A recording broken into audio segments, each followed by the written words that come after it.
Argentina, Mauricio Macri.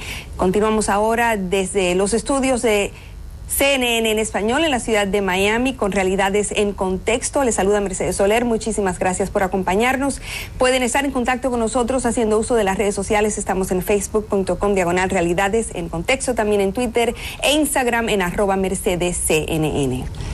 Bueno, ha sido una mañana soleada, calurosa, cargada de emociones para miles de argentinos. Como bien sabemos, el traspaso de poder gubernamental en Argentina fue todo un drama luego de que la presidenta saliente Cristina Fernández insistiera en realizar el traspaso de mando en el Congreso. El presidente electo en esos momentos, el presidente actual, Mauricio Macri, insistiera en que se llevara a cabo en la Casa Rosada, como sucedió. Al final fue la jueza María Romilda Servini quien tuvo la última palabra. Dispuso que Fernández dejaría de ser presidenta a la medianoche de este miércoles y que Federico Pinedo, el titular del Senado, fuese quien realizara el traspaso de mando que acabamos de presenciar en vivo aquí por CNN. Sucedió en el Salón Blanco de la Casa Rosada, como había exigido Macri.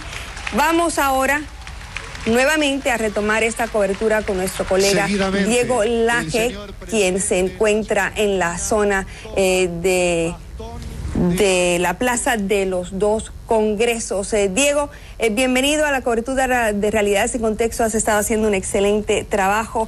Se vive una algarabía, se vive una emoción, una euforia en la Plaza de Mayo. Sin embargo, ha sido difícil llegar a este paso. Desde el primer momento, las elecciones fueron reñidas. Por primera vez en la historia de Argentina se va a un balotaje, una segunda vuelta.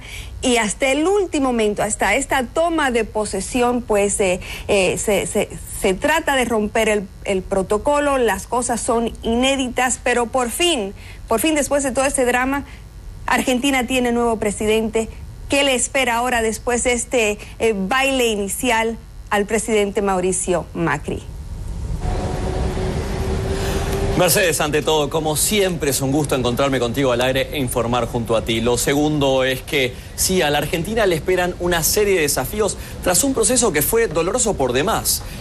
Por lo pronto, la parte de balotaje era absolutamente inevitable, era conforme la ley.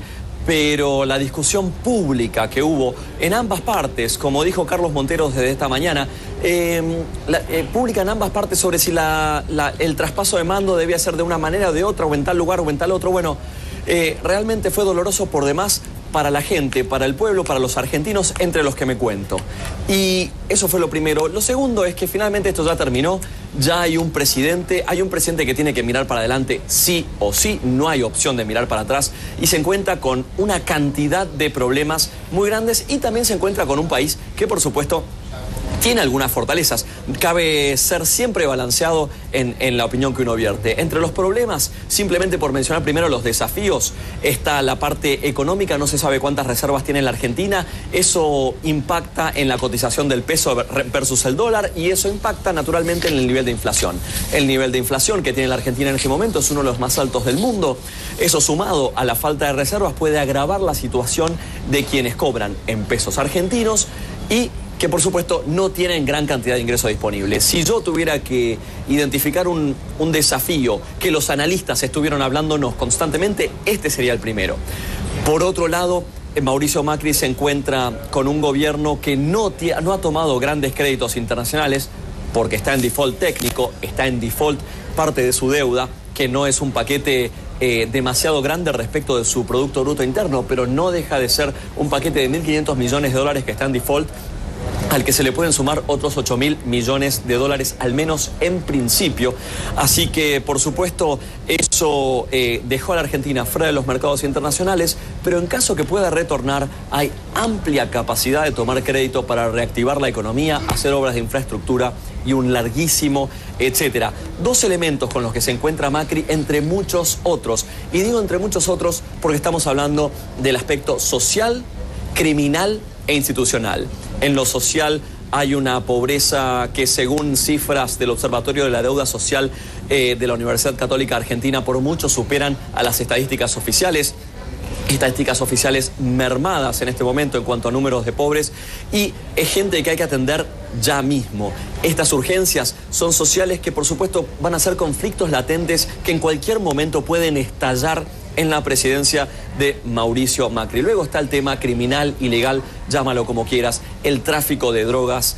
Fue un tema de campaña que cada vez ocupó más el centro de la campaña presidencial, al punto que no estuvo ausente de todos los discursos de inauguración de hoy.